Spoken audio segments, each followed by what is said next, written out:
Okay, so now we'll go over one of the topic I may have missed in the previous slide. So there is one thing that I want to point it out in Flask. So here you can see we have two routes defined. One is with trailing slash and the other one is without the trailing slash. So there is one big difference here.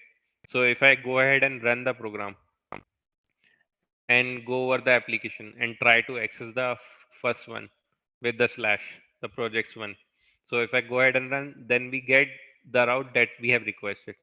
There is one difference. If I go ahead and remove the slash and request the same projects route, then we'll be redirected internally and will be sent back to the slash route. But if we go ahead and go over to the about route, we can see that we are getting as expected that we want.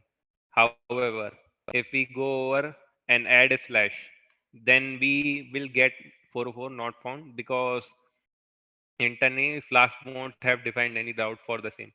So with the trailing slash, Flask will create internally a redirect route for without a slash and with a slash.